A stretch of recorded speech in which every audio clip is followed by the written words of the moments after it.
Hello student, विद्या creator से मनीषा। आज व्यंजन संधि आगे पढ़ाने जा रही हूँ। 4 नियम मैं आपको बता चुकी हूँ। अब मैं शुरू कर रही हूँ 5वां नियम। चलिए देखते हैं। 5वां नियम कह रहा है कि माँ के बाद माँ है और माँ के बाद अगर क से लेकर के का खा गा गा से लेकर के माँ तक कोई भी वर्ण आ जाए तो माँ के स्थान पर उसी वर्ग का पंचम वर्ण हो जाता है। ठीक है, तो अब देख लीजिए पंचम वर्ण कैसे हो रहा है।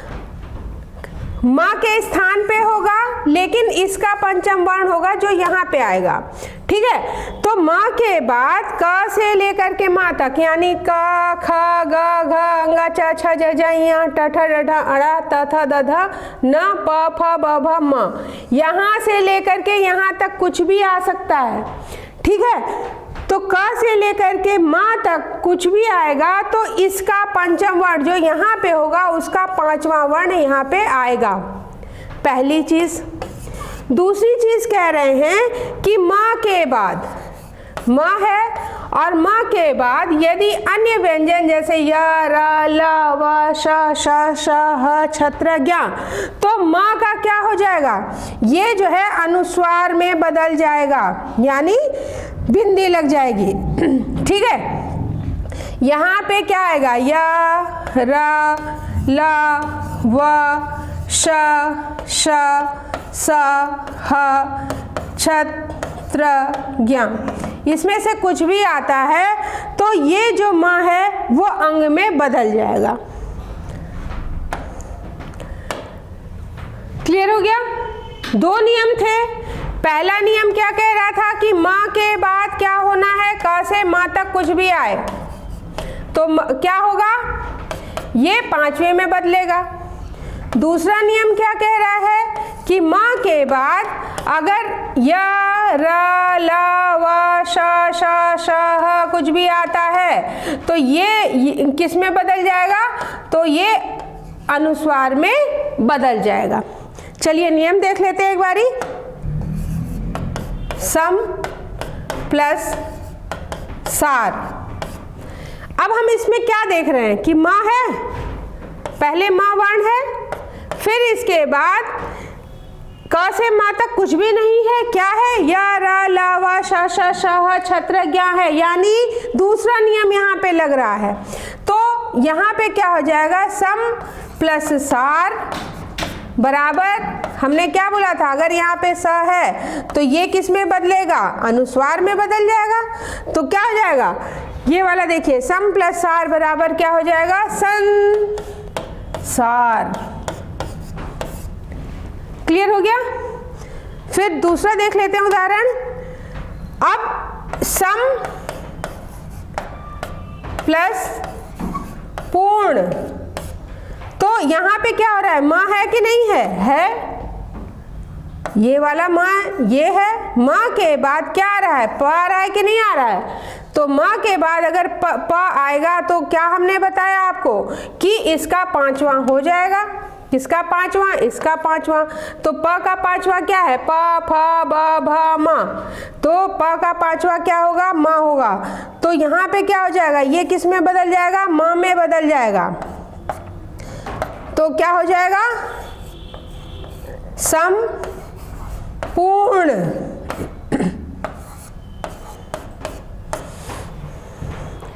क्लियर हुआ। फिर एक और उदाहरण देख लेते हैं, संक्षेप। अब हम देख रहे हैं 2 चीजें।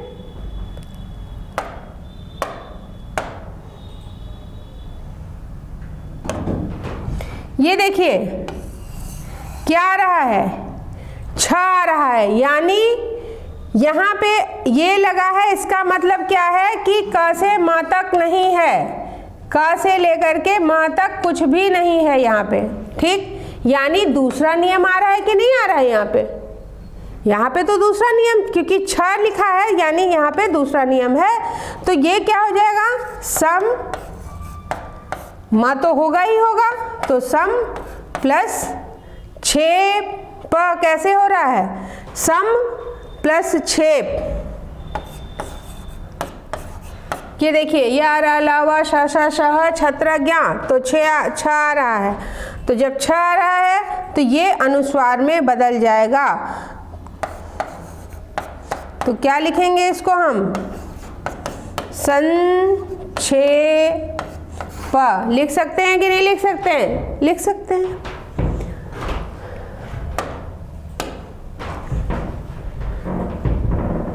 फिर छठा नियम, छठे नियम में क्या है कि यदि त के बाद अगर हम देखेंगे कि अगर हलंत स है यानी आधा स है, ठीक है, तो उसका वहां पे लोप हो जाएगा, यहाँ पे ये नहीं दिखेगा।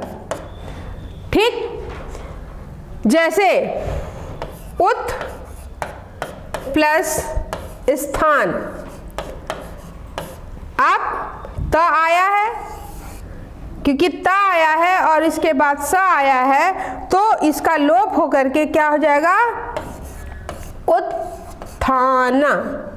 क्यों, क्योंकि त भी तो आधा ही है, हलंत लगा हुआ है तो ये भी तो आधा ही है, और जब ये आधा त है और साथ में अगर आगे आधा स आया है तो ये जो है लोप हो जाएगा और उसकी जगह क्या हो जाएगा, आपका जो पहले की चीज़ें हैं वही हम उतार देंगे, उत स्थान उत्थान।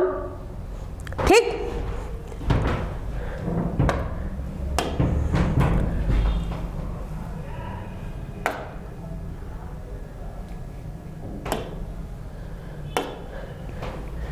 अब बात करते हैं सातवें नियम की। सातवां नियम बोल रहा है कि यदि त के आगे च छ होगा, ठीक है, ध्यान रखिएगा कि त के आगे अगर त सब में आएगा, त सब में आ रहा है, बस ध्यान क्या रखना है कि अगर त के आगे च और छ आएगा तो ये किस में बदलेगा, च में बदल जाएगा। अगर ज झ होगा तो ज में बदलेगा त के आगे, अगर ज और झ होगा तो ये इसमें बदलेगा। ठीक, अगर त के आगे ड और ए होगा तो ये किस में बदलेगा, ड में बदल जाएगा। अगर त के आगे आपका ल होगा तो यहाँ पे क्या हो रहा है, ये ल ही होगा। ठीक, अब उदाहरण हम देख लेते हैं। अब उत प्लस चारण, अब यहाँ पे च आ रहा है कि नहीं आ रहा है, अगर च आएगा तो क्या होगा, त के बाद अगर च आ रहा है तो क्या होगा, च ही हो जाएगा। तो उत, देखिए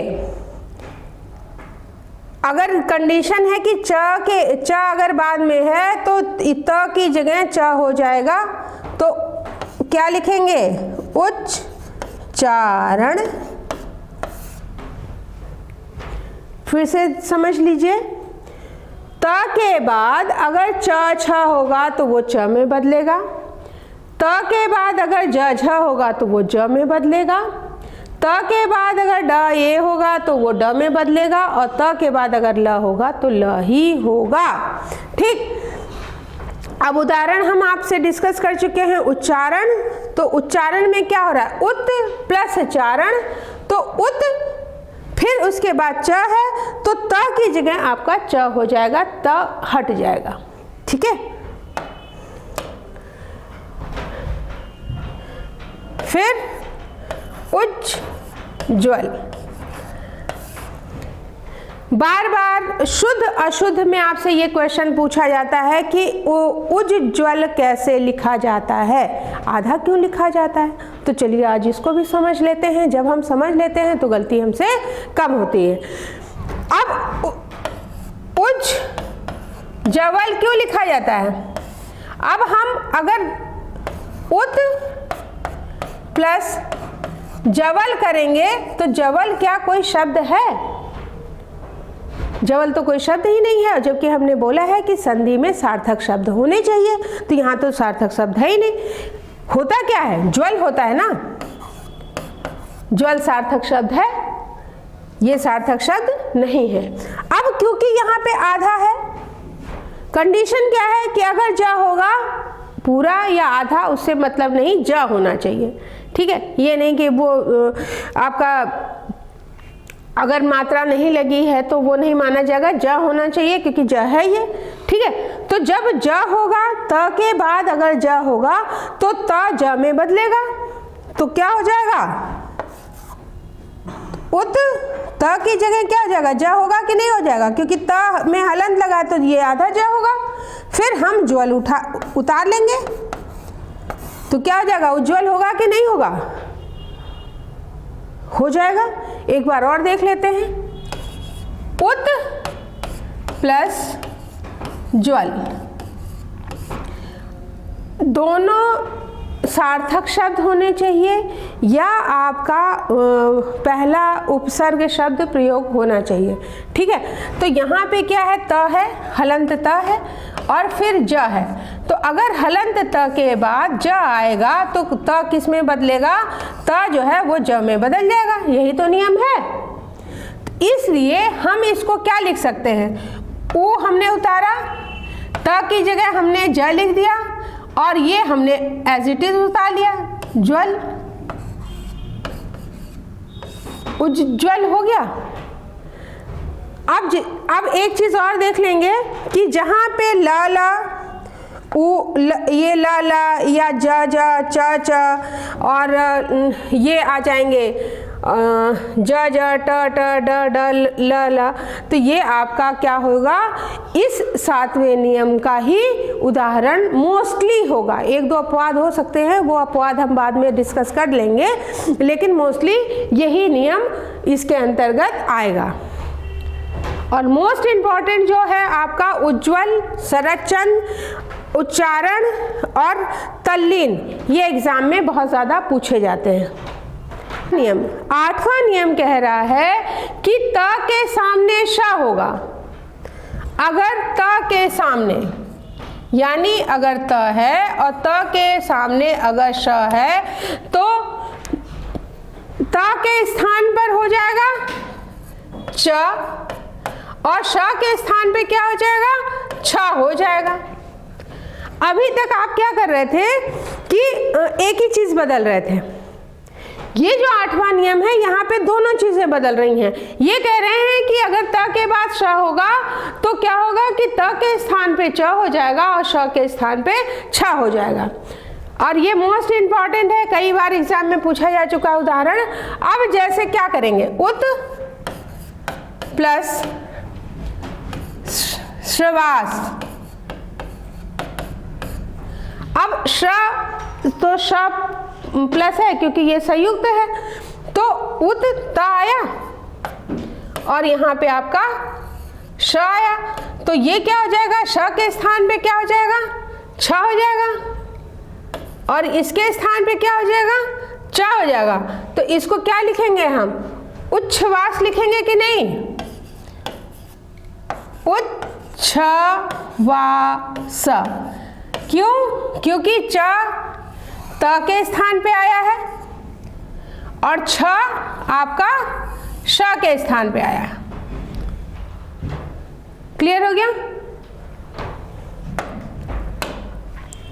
फिर 9वां नियम, यदि अ और आ को छोड़ करके, यानी दो स्वर नहीं होने चाहिए अ और आ, ये पहला ऐसा है नियम जिसमें कह रहा है कि अ आ को छोड़कर किसी स्वर के आगे अगर स्वर होगा, कोई भी स्वर हो सकता है, छोटी बड़ी, छोटा ऊ बड़ा ऊ, री ए आए ओ आओ, तो कोई भी अगर स्वर आता है तो आगे सा हो तो उसका श हो जाएगा। यानी अगर छोटी ई है प्लस अगर आपका स है तो ये क्या हो जाएगा, श में बदल जाएगा। कौन सा में बदलेगा, ये वाला जो स है वो बदल रहा है, यहाँ पे किस में बदल रहा है, इसमें बदल रहा है, मात्रा तो रहेगी, ये नहीं बदल रहा है, ये बदल रहा है। ठीक, अब जैसे हम बोल रहे हैं नी प्लस सेद, अब नी प्लस सेध यानी न में छोटी ई की मात्रा लगी है कि नहीं लगी है? लगी है। प्लस स है, तो जब स है तो क्या हो जाएगा? ये किस में बदलेगा? ये बदल रहा है, ध्यान रखिएगा, ये नहीं बदल रहा है। अब तक ये वाले बदल रहे थे और फिर पहले वाले नियम में दोनों बदल रहे थे, लेकिन यहाँ पे क्या हो रहा है कि ये बदल रहा है। किस में बदल रहा है? स है, लेकिन षडकोट वाले स में बदल रहा है। तो इसका क्या हो जाएगा? नी प्लस सेध बराबर नी शेध। क्लियर हो गया? विषम, अब ये वाला श है, देख लीजिएगा, तो और आ को छोड़ करके कोई भी स्वर लगा हुआ है तो ये इस स में बदलेगा। तो क्या हो जाएगा? वी प्लस ये वाले स की जगह कौन सा स होगा? ये वाला स होगा, सम। और ये जो स है किस में बदल जाएगा? ये इसमें बदल जाएगा। तो क्या लिख देंगे हम? विषम लिख सकते हैं। क्लियर हो रहा है? कंफ्यूज होने की ज़रूरत नहीं है। आप एक बार इसको पढ़िए, फिर मैं इन सब का चार्ट बना के आपको दे दूंगी। एग्ज़ाम टाइम में बस आपको उस चार्ट को देखना है और एग्ज़ाम हॉल में चले जाना है। अगर एक बार शॉर्टकट्स, मेरे ख्याल से पढ़ाई का कोई शॉर्टकट नहीं होता है, मेहनत आपको करनी ही पड़ेगी। अब जितना मेहनत आप शॉर्टकट बनाने और उसको रटने में लगाते हैं, उससे अच्छा ये है कि आप एक बार नियम अपने दिमाग में बसा लीजिए, और जब नियम आपके दिमाग में बस जाते हैं तो क्वेश्चन अपने आप सॉल्व होने लगते हैं। टाइम मुझे लगता है कि सेम ही लगता है, जितनी मेहनत उधर हो रही है उतनी मेहनत इधर हो रही है। एकाग्रचित होने की ज़रूरत है और चीज़ों को समझने की ज़रूरत है। बाकी मैं चार्ट आपको दे दूंगी। चार्ट के थ्रू स्वर संधि, व्यंजन संधि, विसर्ग संधि तुरंत एग्जाम में जाने से पहले 10 मिनट आप उसको देखेंगे और क्लियर हो जाएगा। चलिए आगे फिर से शुरू करते हैं। अब बात करते हैं 10वें नियम की। समास में यदि पूर्व शब्द के अंत में ना हो तो उसका लोप हो जाता है। अगर समास में यानी पूरा शब्द, संधि और समास में क्या अंतर होता है? संधि जो होती है वो 2 वर्णों का योग है और समास क्या है? 2 शब्दों का योग है। तो ये कह रहे हैं कि समास में पूरा है प्राणिन, पूरा एक शब्द है, तो प्राणिन में यदि पूर्व शब्द के अंत में ना हो, यानी पहले प्राणिन, प्राणिन पूर्व शब्द, यानी ये तो पूर्व शब्द हुआ कि नहीं? पूर्व शब्द के अंत में ना है कि नहीं है? है। ये कह रहे हैं कि पूर्व शब्द के अंत में अगर ना हो और तो उसका लोप हो जाएगा। समास की बात हो रही है, यहाँ से कोई मतलब नहीं है, उसके बाद क्या आ रहा है उससे मतलब नहीं है। तो ये कह रहे हैं कि समास के पूर्व शब्द के अंत में अगर ना हो तो उसका लोप हो जाएगा। तो यहाँ पे ना है और ये पूरा समास शब्द है, तो ये इसको क्या करेंगे हम? प्राणी मात्र लिख सकते हैं कि नहीं लिख सकते हैं? लिख सकते हैं, क्योंकि न का यहाँ पे लोप हो जा रहा है। क्लियर हो गया?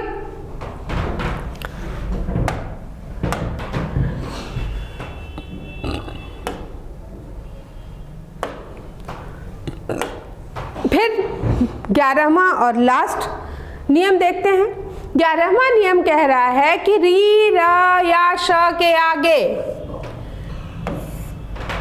र हो, री हो, र हो या श हो, इसके आगे अगर ना होगा तो दोनों के बीच में एक कंडीशन ये है कि ये होना चाहिए, या दोनों के बीच में कोई स्वर होना चाहिए, या प वर्ग होना चाहिए, कोई भी वर्ण, या व ह हो, या व ह हो, तो ना का क्या हो जाएगा? ना जो है वो बदल जाएगा आपका अण में। इसमें से कोई भी कंडीशन होगी। तो अब जैसे क्या हो रहा है? भू प्लस षण, भू प्लस सन, री, र या श हो, ये कंडीशन यहाँ पे नहीं है। दूसरी कंडीशन है बीच में स्वर है, यानी ऊ है कि नहीं है, ठीक है। स्वर है या क वर्ग अथवा प वर्ग का कोई वर्ण हो, या वह ह होगा तो, और या तो श होगा। तो यहाँ पे क्या हो रहा है, स्वर है और साथ में ये वाला श है, और इसके आगे ये वाला श है, लेकिन यहाँ पे नियम ये वाला स्वर वाला लग रहा है, ठीक है। तो यहाँ पे क्या होगा कि ऊ और श है, तो ये ना जो है ये किस में बदल जाएगा, अड़ा में बदल जाएगा। तो इसको हम क्या लिखेंगे, भू ष ण। क्लियर हो रहा है, ये स्वर वाला नियम है। फिर कई बार एग्जाम में पूछा जाता है ये वाला रामायण। यहाँ पे क्या हो रहा है, राम प्लस अयन। यहाँ पे भी क्या हो रहा है, आ और आ, बीच में स्वर दोनों में आ रहे हैं कि नहीं आ रहे हैं, आ रहे हैं। तो क्या हो रहा है, यह भी आ रहा है, तो ये क्या हो जाएगा, ये वाला ना किस में बदल जाएगा, अड़ा में बदल जाएगा, ठीक है। फिर प्र प्लस मान, यहाँ पे क्या हो रहा है, प्र र आ रहा है कि नहीं आ रहा है, र आ रहा है, प्लस क्या हो रहा है, री र या श के आगे ना हो तो दोनों के बीच में कोई स्वर होना चाहिए। स्वर है और अगर क वर्ग प वर्ग का कोई वर्ण हो या य व तो ये जो है प वर्ग है, प फ ब भ म। क वर्ग होता तो क ख ग घ अंगा, ठीक है, या वह हो। इसमें चीज़ें कई बार करेंगे तब समझ में आएगा, क्योंकि 2-3 चीज़ें इसमें देखनी है, स्वर भी देखना है, प वर्ग भी देखना है, और आपका जो है क वर्ग देखना है, और इसके अलावा आपको देखना है कि य व ह और री र या श। तो इन 4 चीज़ों को देखना है, तब ये जो है आपका अड़ा बन रहा है। तो इसमें क्या हो रहा है कि र ये हुआ और म आ रहा है, प फ ब भ म, प वर्ग का है कि नहीं है, है, प वर्ग का ही तो म है। तो अब क्या होगा, ये ना किस में बदलेगा, अड़ा में बदलेगा। तो क्या हो जाएगा, प्र मा ड़। क्लियर हो गया। फिर री प्लस न। अब यहाँ पे सिंपल चीज़ है, री होगा और ना होगा तो अड़ा में बदल जाएगा, तो ठीक है, री भी है। और यहाँ पे जो ये जो ना है वो किस में बदलेगा, अड़ा में बदल जाएगा। तो इसको हम ऋण लिख सकते हैं कि नहीं लिख सकते हैं, लिख सकते हैं। क्लियर हो गया। स्वर संधि व्यंजन संधि हमारी पूरी हो गई है। तो चलिए एक बार आप व्यंजन संधि को हम चार्ट में समझ लेते हैं।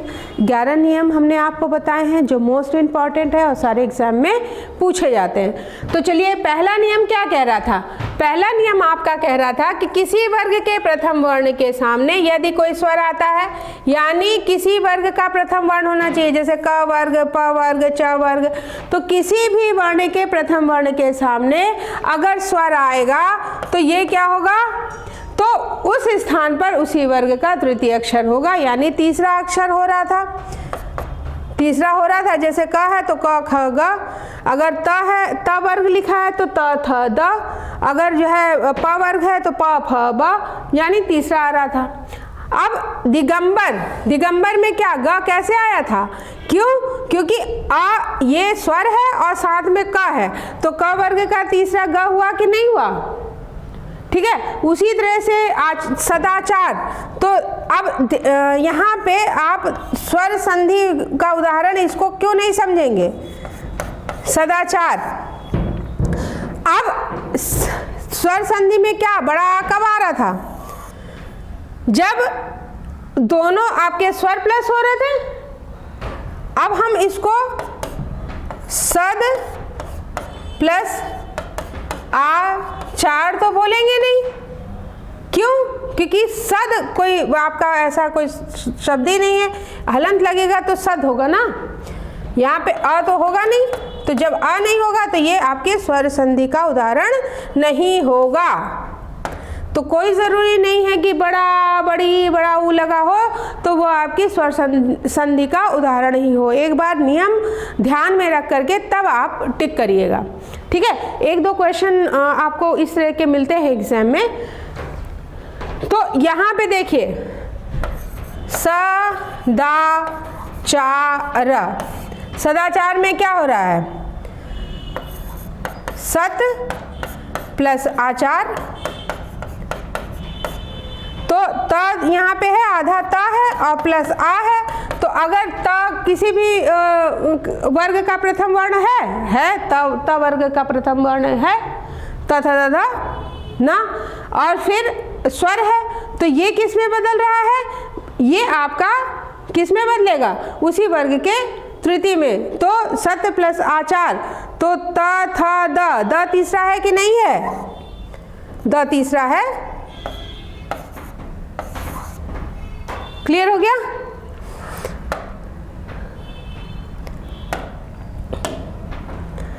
तो पहले नियम में क्या आपको याद रखना है कि किसी वर्ग का प्रथम वर्ण होना चाहिए और उसके सामने स्वर होना चाहिए। तो ये आपका जो है तीसरे में बदलेगा, सिर्फ इतना ध्यान रखिए।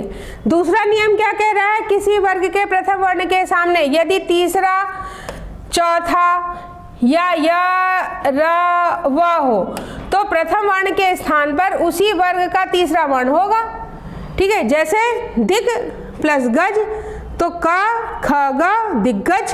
अब देखिए यहाँ पे ग ग है, तो ये आपके जो आगे नियम हमने बताया उसका उदाहरण नहीं है, ये आपके दूसरे नियम का उदाहरण है। क्यों, क्योंकि यहाँ पे क्या हो रहा है, दिक प्लस गज, क है किसी वर्ग के प्रथम वर्ण के सामने, क पहला वर्ण है कि नहीं है, और तीसरा होना चाहिए, तो उसके सामने अगर तीसरा है तो ये क्या होगा, ये अपने तीसरे में बदल जाएगा, तो ये अपने तीसरे में बदल जाएगा, ठीक है। फिर तीसरा नियम क्या कह रहा था कि किसी वर्ग के प्रथम वर्ण के आगे किसी भी वर्ण का पंचम वर्ण होगा, यानी कोई भी प्रथम वर्ण हो, चाहे क हो, चाहे त हो, चाहे प हो। अब इसके आगे अगर पंचम वर्ण होगा, अड़, न, म, तो ये क्या होगा, तो प्रथम वर्ण भी अपने पंचम में बदल जाएगा, तो पहला भी अपने पंचम में, यानी ये जो है अपने पांचवें में बदलेंगे। जैसे जगन्नाथ, तो जगत प्लस नाथ, जगत त है और इसके बाद न क्या है, पांचवा है, तो पहला भी अपने पांचवें में बदलेगा, तो त थ द ध न, त अपने पांचवें में बदल गया। चौथा नियम क्या कह रहा है था कि यदि अनुस्वार अंग के बाद कोई स्वर होगा, कोई भी स्वर होगा, तो अनुस्वार म में बदलेगा पहला, तो ये क्या होगा, अनुस्वार किस में बदलेगा, म में बदल जाएगा। और अगर अनुस्वार के बाद य र ल व श श श होंगे तो अनुस्वार नहीं बदलेगा। तो समाचार त थ द ध न प, ये य र ल व श श श ह हो तो अनुस्वार नहीं बदलेगा, तो स है, ठीक है। अनुस्वार के बाद स्वर है, पहली कंडीशन। फिर उसके बाद अनुस्वार के बाद अगर स है तो अनुस्वार जो है म में बदलेगा, तो यहाँ पे क्या आ जाएगा, माँ आ जाएगा। अगर अनुस्वार के बाद य र ल व श श, देखो ह है, अनुस्वार के बाद ह है, तो अनुस्वार नहीं बदलता है, वो लगा रहेगा। ये चौथा नियम था। पांचवा नियम क्या आज ही पढ़ाया हमने कि म के बाद क से म तक कोई भी वर्ण आएगा तो म के स्थान पर उसी वर्ण का पंचम वर्ण होगा, यानी उसी का पंचम हो जाएगा। और अन्य व्यंजन अगर होंगे तो म का अनुस्वार हो जाएगा। जैसे उदाहरण, संपूर्ण, संक्षेप, अभी अभी मैं पढ़ा चुकी हूँ, तो इसको मैं शॉर्ट में आपको समझा रही हूँ।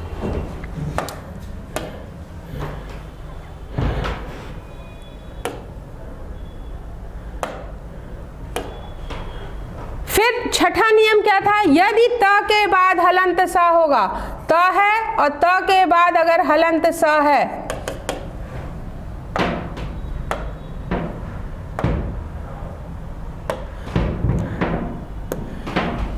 ठीक है, त है और त के बाद अगर हलंत स होगा तो उसका लोप हो जाएगा। जैसे उत त है और आधा स है तो क्या हो जाएगा, स यहाँ से हट जाएगा और क्या हो जाएगा, उत्थान।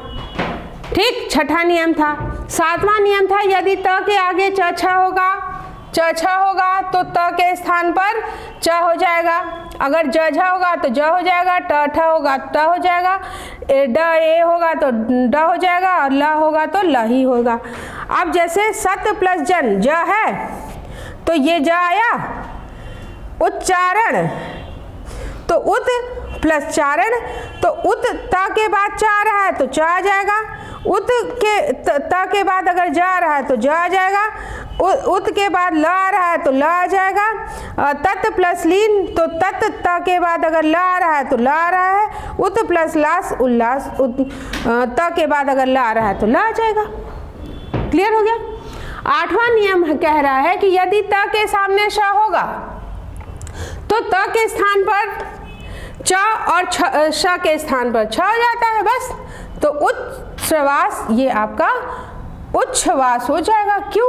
क्योंकि यहाँ पे त है और त किस में बदल रहा है, त के सामने स होना चाहिए, तो त जो है च में बदल रहा है और श छ में बदल रहा है, बस यही तो याद करना है।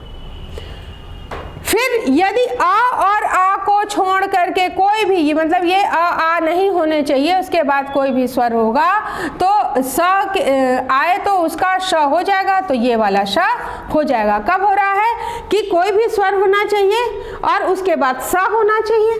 तो यहाँ पे देखिए स्वर है, स्वर के बाद स है, तो ये क्या हो जाएगा, निषेध। ये वाला ऑप्शन गलत आ गया है, ठीक है, ये इधर वाला मिसप्रिंट हो गया है, ये आपका नि प्लस सेद निषेध।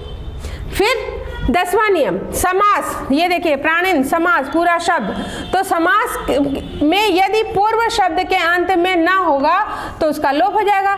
ये जो समास में अगर पूर्व पद में पहला ही तो है ये ना, फिर प्लस मा है, तो ये अगर होगा तो इसका लोप हो जाएगा और हम क्या करेंगे, प्राणिन, इसकी जगह क्या हो जाएगा, अणा, तो प्राणिन मात्र,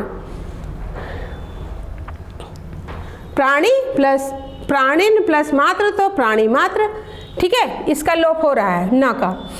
फिर नियम 11, री र या श के आगे ना होगा तो दोनों के बीच में कोई स्वर होगा।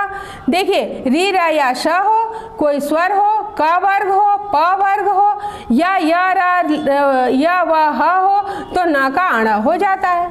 बस इतना ध्यान रखिए। जैसे उदाहरण में रामायण हो गया, प्रमाण हो गया, ऋण हो गया और भूषण, ये इसके उदाहरण हैं, ठीक है। तो व्यंजन संधि, क्योंकि स्वर संधि हम बार बार पढ़ते हैं तो व्यंजन संधि हमसे थोड़ी सी छूट जाती है। आप इसको अगर 4-5 बार इस वीडियो को देख लेंगे और क्वेश्चन सॉल्व करेंगे तो 100% आपकी चीज़ें व्यंजन संधि की भी सही हो जाएंगी। स्वर संधि और व्यंजन संधि आपकी पूरी हो गई।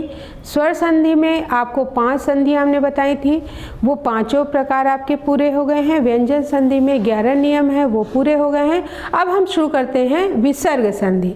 विसर्ग संधि की बात करें तो विसर्ग के बाद, यानी हमने आपको बताया है कि अंग जो है वो क्या होता है, अनुस्वार होता है और अह आपका विसर्ग होता है। तो ये संधि की हम बात कर रहे हैं, ठीक है। तो विसर्ग के बाद, अगर विसर्ग के बाद कोई स्वर या व्यंजन आए, स्वर भी हो सकता है और व्यंजन भी हो सकता है, तो स्वर या व्यंजन आए तो ये किसका उदाहरण होगा, ये आपका उदाहरण होगा, सॉरी ये नहीं आएगा, तो ये आपका उदाहरण होगा विसर्ग संधि का। क्लियर हो गया। तो विसर्ग के बाद स्वर या व्यंजन आने पर जो संधि होती है उसे विसर्ग संधि कहते हैं, ठीक है।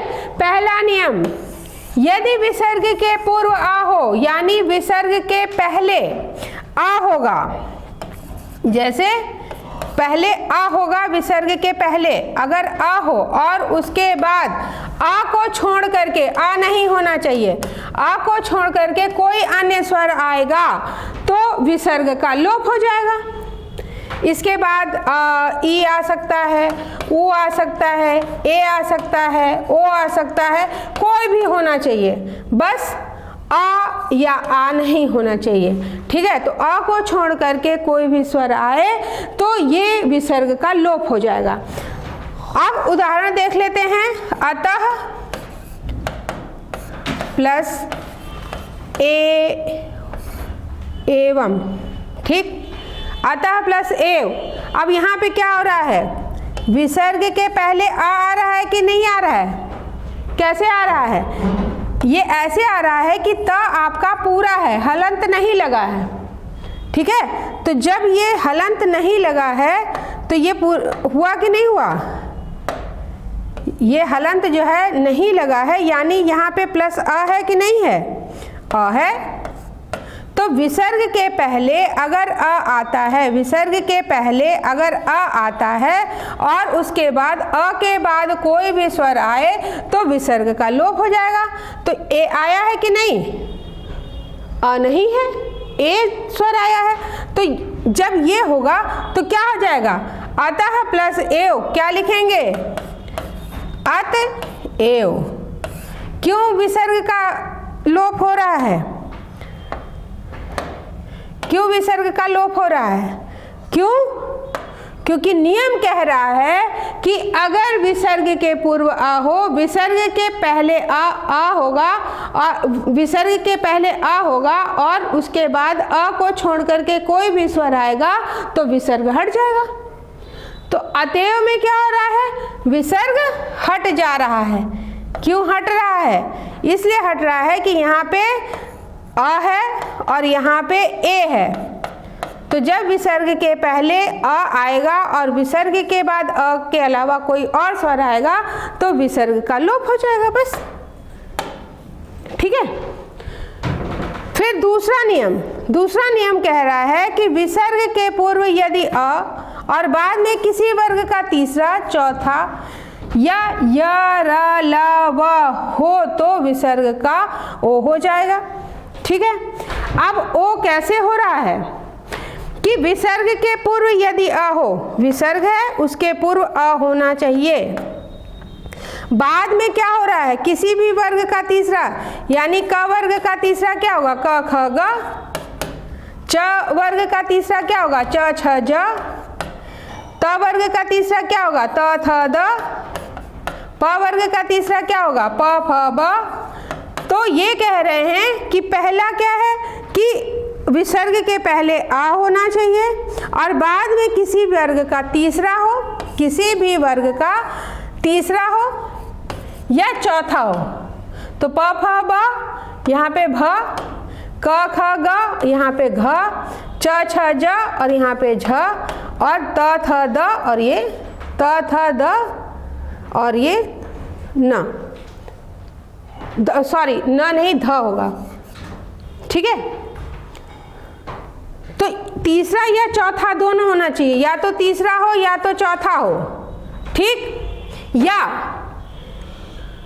ये कंडीशन है, या य, र, ल, व, हा हो तो क्या होगा? ओ हो जाएगा। अब ओ देख करके आपको कौन सी संधि याद आ रही है? क्यों? हमने कहा है कि सिर्फ मात्रा नहीं देखिएगा, अगर आप मात्रा देखोगे तो वहाँ पे आप गलत कर दोगे। ठीक है, मैंने आपसे बार बार बोला है कि पढ़ाई का कोई शॉर्टकट नहीं है और सबसे इजी काम है पढ़ना, सबसे आराम का काम है। आपको बैठ के सारी सुविधाएं मम्मी पापा दे रहे हैं, बैठ के पढ़ना ही तो है। क्यों? और डांट भी नहीं पड़ती है अगर आप पढ़ाई कर रहे हो तो। ठीक है, तो चलिए अब यहाँ पे क्या हो रहा है? ओ को देख करके क्या लग रहा है आपको? मनोबल को देख करके कौन सी संधि याद आ रही है? ऐसा तो नहीं कि आप गुण की ओर जा रहे हैं, गुण की ओर तो नहीं जा रहे हैं। अगर गुण की ओर जा रहे हैं तो गुण स्वर संधि का ये उदाहरण नहीं होगा। सिर्फ ओ की मात्रा देख के हमको काम नहीं करना है, हमको उसका संधि को विच्छेद करना है।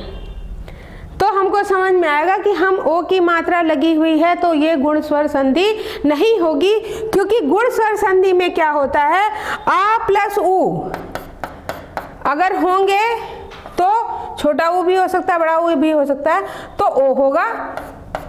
ये नियम है ना। तो अब हम इसको अगर देखें तो मन प्लस बल होगा नहीं, ये तो हो ही नहीं रहा है। अगर इसके हिसाब से देखें, गुण के हिसाब से, तो मन प्लस उल होना चाहिए। क्या हो रहा है?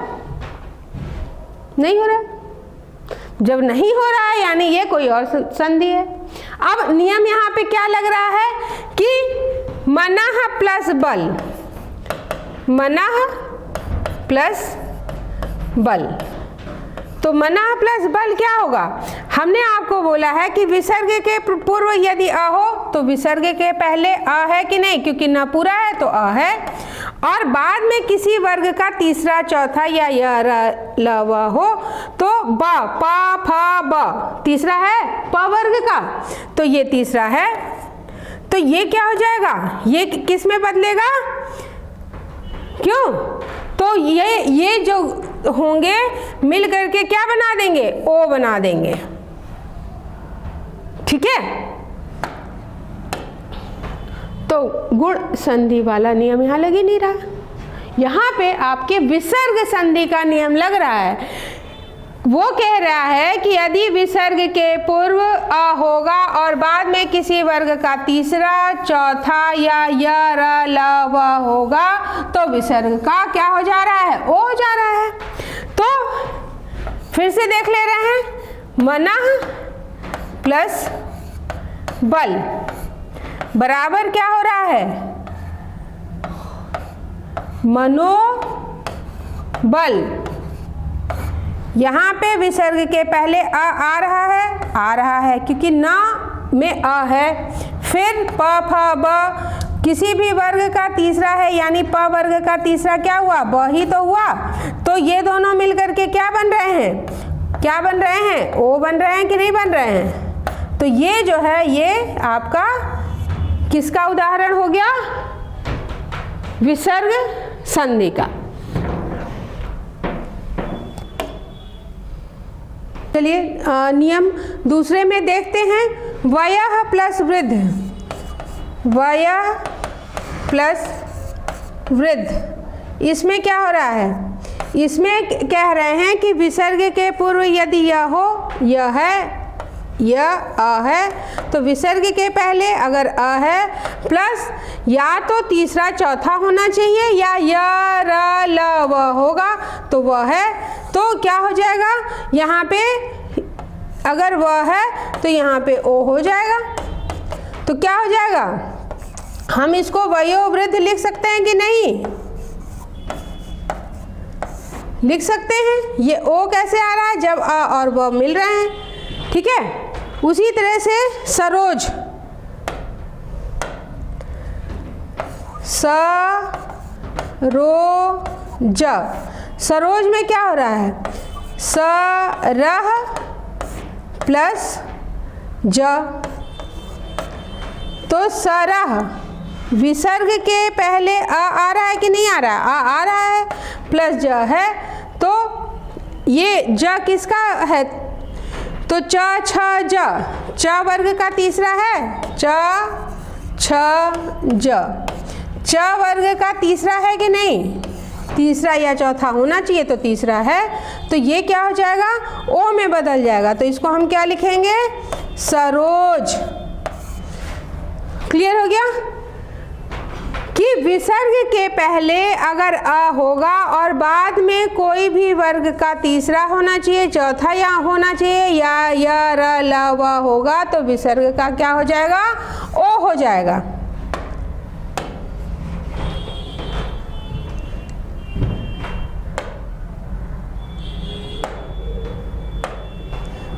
फिर तीसरा नियम कह रहा है कि विसर्ग के पहले आ हो और आगे, अभी क्या था कि तीसरा, चौथा या र व होना चाहिए था, लेकिन इसमें क्या हो रहा है कि विसर्ग के पहले आ है और इसके बाद अगर क, ख, प, फ, श या आपका स होगा तो विसर्ग रहेगा। ठीक, जैसे उदाहरण देख लेते हैं, अंतः प्लस करण। अब आ है कि नहीं है, त का आ आया, प्लस क्या है, क है, तो जब आ और क रहेंगे तो ये क्या हो जाएगा, विसर्ग रहेगा। तो इसको हम कैसे लिखेंगे, अंतः करण। क्लियर हो गया। फिर प्रातः काल। अब प्रातः काल को प्रातः काल क्यों लिख रहे हैं, क्योंकि विसर्ग के पहले आपका आ रहा है प्लस आपका क है तो विसर्ग रहेगा। ठीक, चौथा नियम कह रहा है कि विसर्ग के पूर्व यदि ई ऊ हो, अभी तक क्या था, विसर्ग के पहले अ था, लेकिन चौथे नियम में बोल रहे हैं कि विसर्ग के पूर्व यदि छोटी ई और छोटा ऊ हो तो आगे किसी भी वर्ग के प्रथम दो अक्षर छोड़ करके कोई व्यंजन या स्वर होगा। आगे के दो नहीं होने चाहिए, यानी क ख नहीं होना चाहिए, त थ नहीं होना चाहिए, च छ नहीं होना चाहिए, प फ नहीं होना चाहिए, या पहले का कोई भी स्वर नहीं होना चाहिए। तो विसर्ग का र और श का स हो जाता है। ठीक है, अब उदाहरण देख लेते हैं, निह प्लस जर। अब यहाँ पे क्या हो रहा है, नी प्लस जर, ये छोटी ई है, विसर्ग के पहले छोटी ई है, तो जब छोटी ई है उसके बाद ज है तो इसमें क्या है, वर्ग के प्रथम दो अक्षर छोड़ के च छ, च नहीं है, छ नहीं है, ये दो पहले दो छोड़ करके अगर और कोई अक्षर है तो ये तीसरा अक्षर है ना ज। तो जब ये तीसरा अक्षर है तो क्या होगा, विसर्ग का र और श का स, और श अगर है तो आधा श हो जाएगा, अगर स है तो आधा स हो जाएगा। तो यहाँ पे क्या हो जाएगा, तो यहाँ पे ज किस में बदल जाएगा, र में। तो कैसे होगा, इसको कैसे लिखेंगे, निर्जर। यहाँ पे विसर्ग का र हो रहा है। अब बात करते हैं निर्गुण। तो निह प्लस गुण, यहाँ भी तो क ख ग तीसरा आ रहा है, यानी क नहीं है और ख नहीं है, यानी दो अक्षर छोड़ना है आपको, ये दो अक्षर नहीं रखने हैं। तो दो अक्षर, ये तीसरा अक्षर है और छोटी ई की मात्रा लगी है, तो अगर छोटी ई की मात्रा लगी है प्लस जो है आपका दो अक्षर छोड़ के लिखा है तो ये क्या बदलेगा, र में बदलेगा कि नहीं बदलेगा, र, या ऐसे कर सकते हैं आधा र में बदलेगा। तो इसको क्या करेंगे, निर्गुण। निर्गुण होगा कि नहीं होगा, होगा। अब यहाँ पे अगर हम दोह प्लस जन करें, यहाँ पे च छ ज तीसरा हो रहा है, यहाँ छोटा ऊ आ रहा है, तो जब छोटा ऊ या दो छोड़ करके स्वर या व्यंजन होंगे तो ये क्या हो जाएगा, र में बदलेगा। तो यहाँ क्या करेंगे, दुर्जन होगा कि नहीं होगा, हो जाएगा। क्लियर हो गया। अब निराशा देख लेते हैं, निराशा। अगर बड़ा लगा है तो कोई ज़रूरी नहीं है ये आपकी स्वर संधि हो, ठीक है। यहाँ पे नियम देखिए, निह प्लस क्या होगा, आशा। अब यहाँ पे क्या है, छोटी ई है, प्लस कोई व्यंजन या स्वर हो, ठीक है, कोई भी व्यंजन या स्वर हो। तो यहाँ स्वर है कि नहीं है, आ है, तो यहाँ पे क्या हो जाएगा, निराशा, तो इसमें क्या चेंज होगा, र में बदल रहा है, नि प्लस आशा बराबर क्या हो जाएगा, निराशा।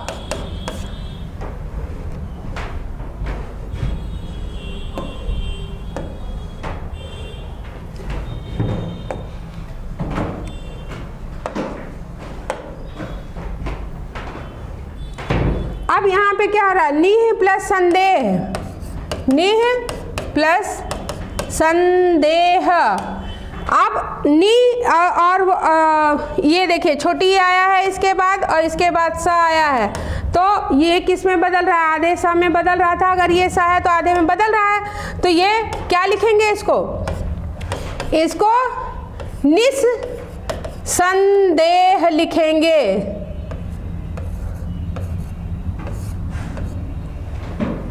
क्लियर हो गया। उसी तरह से ये वाला श होगा तो ये आधे में बदलेगा, ठीक। अगर ये वाला सा होगा तो ये अपने आधे में बदलेगा, अगर ये श है तो ये अपने आधे में बदल रहा है, अगर स्वर आ रहा है तो ये जो है इसका लोप हो रहा है, ठीक है। तो यहाँ पे क्या होगा, दूह प्लस शासन, छोटा ऊ है प्लस श है, तो ये क्या हो जाएगा, ये इस श में बदल जाएगा। तो क्या लिखेंगे इसको, दुष्शासन। हलंत की जगह ये आ रहा है ना, हलंत की जगह आ रहा है तो दूर उतार देंगे, शासन उतार देंगे और ये श यहाँ पे लिख देंगे, ठीक है। फिर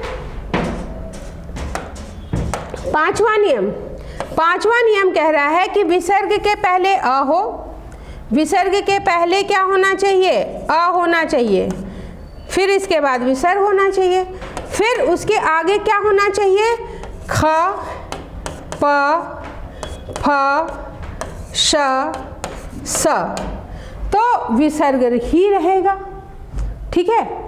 तो यहाँ पे देखिए अंतःकरण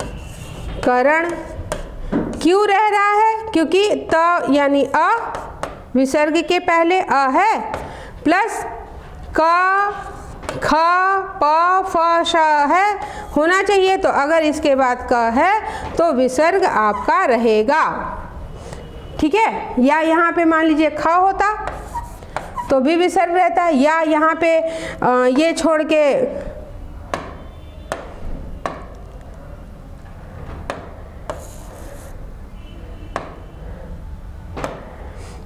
ख छोड़ करके अगर ख होता तो भी विसर्ग रहता, अगर यहाँ पे प होता तो भी विसर्ग रहता, अगर यहाँ पे श होता तो भी विसर्ग रहता, अगर यहाँ पे सा होता तो भी विसर्ग आपका रहता। उसी तरह से रजा कण, ये देखिए यहाँ पे अ है प्लस क है तो रजा कण हो रहा है। और नमस्कार, इसका एक अपवाद है कि नमः प्लस कार है, न म ह प्लस कार, यहाँ पे ये आ रहा है प्लस क आ रहा है, लेकिन ये इसका नियम नहीं है, ठीक। मैं एक बार और रिवाइज कर लेते हैं। संधि दो वर्णों का मेल है, जब दो वर्ण मिलते हैं तो आपकी संधि बनती है, उसमें परिवर्तन या विकार उत्पन्न होता है, ठीक है। संधि आपकी तीन तरह की है, स्वर संधि, व्यंजन संधि, विसर्ग संधि। जो स्वर संधि है वो 5 तरह की है, दीर्घ, गुण, वृद्धि, यण और अयादि, ठीक है। अब दीर्घ जो स्वर संधि था उसमें अ, ई, उ और री का अ, ई, उ, री से ही प्लस हो रहा था, फिर नया शब्द बन रहा था। गुण में आपका क्या हो रहा था, अ प्लस ई, अ प्लस उ, अ प्लस री हो रहे थे, तो जब अ प्लस ई हो रहा था तो ए बन रहा था, अ प्लस उ हो रहा था तो ओ बन रहा था, अ प्लस री बन रहा था तो अर बन रहा था, ठीक है। फिर वृद्धि की बात करते हैं तो वृद्धि में अ प्लस ए बन रहा था और अ प्लस ओ अ बन रहा था, ठीक है। तो क्या करना है, ए की मात्रा, लेकिन उदाहरण संधि विच्छेद कर लीजिएगा, इसके बाद समझ में आएगा, ठीक है।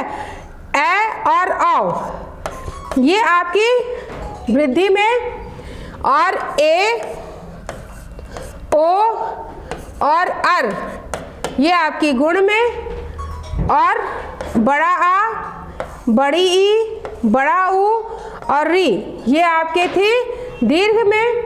और यण में क्या था?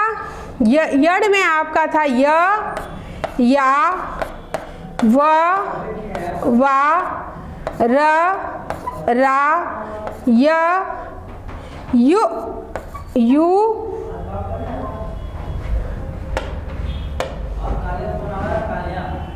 यू और यू, वी, वी, वी, वी ये आपके किसके उदाहरण थे? यण संधि के। आ प्लस, देखिएगा, ई प्लस आ या, ई प्लस आ या, ठीक है, और ई प्लस यू ऊ, और ई प्लस ऊ बड़ा ऊ, बड़ा यू, फिर ई ऊ प्लस आ व, और बड़ा ऊ प्लस बड़ा वा, और फिर ऊ प्लस ई वी, और ऊ प्लस बड़ी ई वी। बस इतना ही आपको ध्यान रखना है। फिर अयादि में क्या था? आय, आय, आव, आव, आय, आय, आव, आव, चार चीजें याद रखनी है। तो ए प्लस अ बराबर ए, और आय कब हो रहा? ए प्लस अ बराबर आय, ओ प्लस अ बराबर आओ, औ प्लस अ बराबर आओ।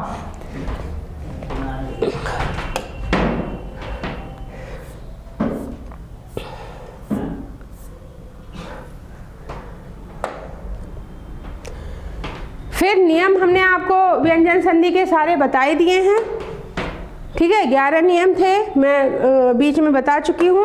अब बात करते हैं विसर्ग की। तो विसर्ग में क्या हो रहा है? तो विसर्ग में यदि विसर्ग के पूर्व आ होगा और उसके बाद अ को छोड़ करके कोई अन्य स्वर आएगा तो विसर्ग का लोप हो जाएगा। तो यहाँ पे लोप कैसे हो रहा है कि अगर अ आ रहा है उसके बाद कोई अन्य स्वर आएगा। फिर नियम 2 क्या कह रहा है कि विसर्ग के पूर्व यदि अ और बाद में किसी वर्ग का तीसरा, चौथा या य, र, ल, व होगा, य, र, ल, व या ह होगा तो विसर्ग का ओ हो जाएगा, ठीक है। तो यहाँ पे क्या हो रहा है? विसर्ग का ओ हो रहा है। यहाँ पे क्या हो रहा है? विसर्ग का लोप हो रहा है। यहाँ पे क्या हो रहा है? विसर्ग के पहले अगर आ होगा और इसके आगे क, ख, प, फ, श या स होगा तो विसर्ग रहेगा, यानी यहाँ पे विसर्ग रहेगा। फिर विसर्ग के पूर्व यदि छोटा ऊ होगा, यानी छोटी ई होगी या छोटा ऊ होगा और आगे किसी भी वर्ग का प्रथम 2 अक्षर नहीं होंगे, पहला और दूसरा अक्षर नहीं होगा, तो क्या होगा? या स्वर होगा तो विसर्ग का र हो जाएगा। और अगर श, स, श होंगे तो अगर ये वाला श है तो ये श हो जाएगा, अगर ये स है तो ये स हो जाएगा, ठीक है। अब ये 5वां नियम कह रहा है कि यदि विसर्ग के पहले अ होगा, यानी विसर्ग के पहले अगर अ होगा और आगे क, फ, क, ख, प, फ, श या स होगा तो विसर्ग आपका रहेगा। यहाँ पे क्या होगा? विसर्ग रहेगा। ये आपकी पूरी हो गई है। जब आप रिवीजन करेंगे तो आप हमारे तीनों चार्ट देख लीजिएगा, स्वर संधि, व्यंजन संधि, विसर्ग संधि के। तो आप अगर इसको एक बार पढ़ के जाएंगे तो आपकी कम टाइम में ही तैयारी हो जाएगी, कंफ्यूज होने की ज़रूरत नहीं है। आए हुए क्वेश्चंस अब आप सॉल्व करके देखिएगा एक बार, और मैं जो इम्पॉर्टेंट क्वेश्चंस हैं या जो संधि एग्जाम में पूछी जाती है उसका अलग से वीडियो बना दूंगी। आज के लिए इतना ही, थैंक यू।